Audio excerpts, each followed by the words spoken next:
Emotional farewell. Ben Shelton and Coco Gauff unite to support their friend's heartfelt tennis goodbye. The sky above the Miami Tennis Center hung heavy with warm evening light, the kind that painted the courts in hues of gold and amber. It was supposed to be a normal training day. Players preparing for the upcoming Masters event, journalists roaming, fans cheering from the practice courts. But something in the air felt different, slower, quieter, as if the entire sport sensed a moment of significance closing in. At the heart of it all stood Arden Blake, a player whose journey had touched more hearts than he ever realized. Arden wasn't the kind of tennis star who dominated headlines. He wasn't the face on magazine covers or the center of every broadcast. But he was a grit beneath the sport's shining surface, hard-working, humble, endlessly kind. The type of player who'd give up his practice slot for a junior, who'd stay an extra hour to help a rookie struggling with serve, who'd smile even after breaking 3 rackets in one match. He was beloved, he was respected, and he was leaving, not by choice, but because the game he loved had taken more from his body than it could ever give back. Only a handful of people knew, and 2 of them were Ben Shelton and Coco Gauff, his closest friends on tour. 1, the message that broke them. It began with a text, a simple, short message dropped into their group chat at 3:14 p.m. Arden, can you both meet me at court 3? I need to tell you something. Ben saw it first. He was in the gym, in the middle of his jump rope routine. He paused, brow furrowing. Arden never sounded serious. He was always throwing memes, jokes, funny pictures of his meals gone wrong. But this message, it vibrated with weight. Minutes later, Coco read it too. She stopped lacing her shoes, staring at her phone as a strange unease crept over her. Neither of them knew what was coming, but both felt that something was about to break. 2, the court that held too many memories. Court 3 was where the 3 of them had met years ago during a charity exhibition. It became their unofficial home, the place they practiced after bad losses, the place they celebrated breakthroughs, the place they comforted each other when the world of professional sports felt too heavy. When Ben arrived, Arden was already there, sitting alone on the far bench, hands clasped, shoulders lowered in a way Ben had never seen. "Hey," Ben said softly. Arden looked up. His eyes said everything before his mouth said anything. "It's my last day." Ben froze. "What?" Coco jogged in seconds later. She stopped mid-step. "Arden," she whispered, already feeling her chest tighten. "What happened?" Arden breathed in. Deep, uneven, broken. "The doctor said my spine can't handle the impact anymore," he said. "The injury from last year, it didn't heal. Every match risks long-term damage." Coco covered her mouth.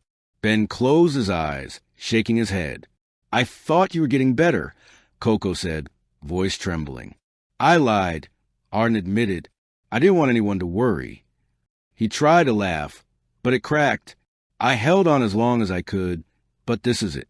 I'm retiring." The word hit the court like a drop weight. Coco's eyes filled instantly. Ben sat down beside Arden, stunned silent. Even the breeze seemed to pause. 3. Tears they couldn't hold back.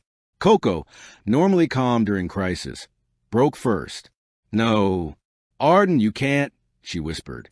"You worked your whole life for this." He nodded softly. "I know. You deserve your moment. You deserve the stage, the spotlight. Not this." Tears streamed down her face.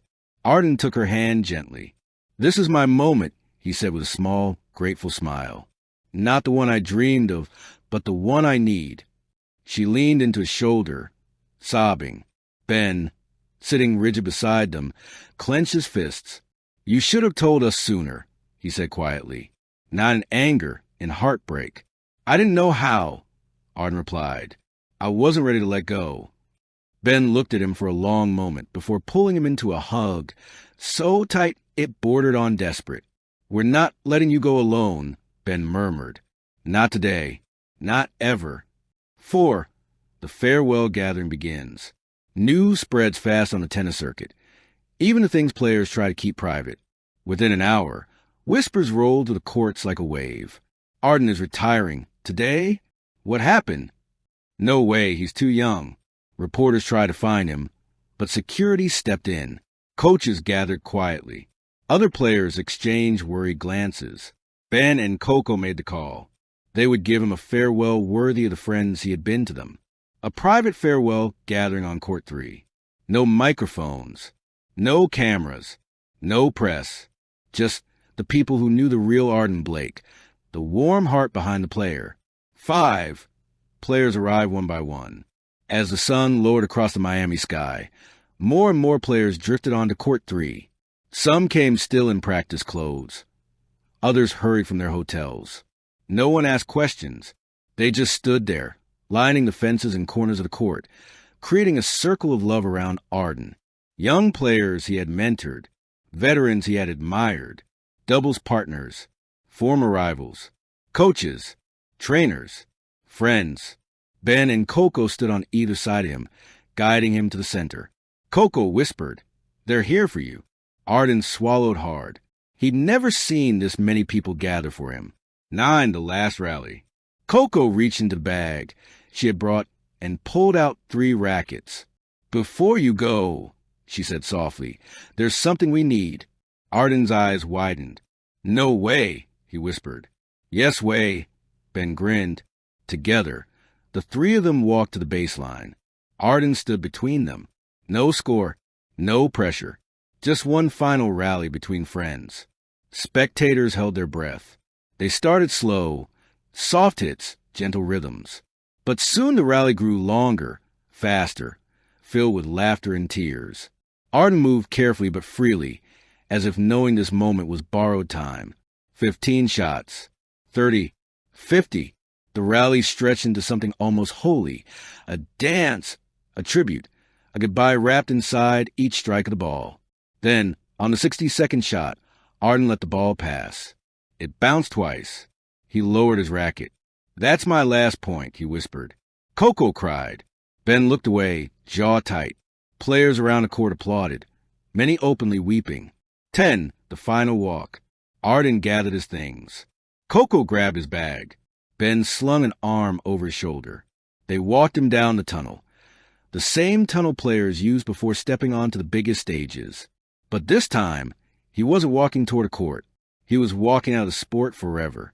At the exit, Arden turned back one last time. The court glowed behind him, framed in sunset orange, filled with people who love him. "Thank you," he whispered, not just to Ben and Coco, but to the game itself. And then he stepped through the doors into the night. 11, a legacy that will never fade. Ben and Coco stayed long after Arden left. Neither spoke. They just stood in the quiet, knowing something in their world had shifted forever. Finally, Ben whispered, "He'll find something new to love." Coco nodded, "And we'll be there for him when he does." As they walked back onto Court 3, they looked at the empty baseline. Where Arden had stood minutes earlier, the markings remained, the silence remained, and so did the love, because some players leave the sport, but never leave the hearts they touched. Thank you for watching. Please don't forget to hit the subscribe button, like, and share. Till next time.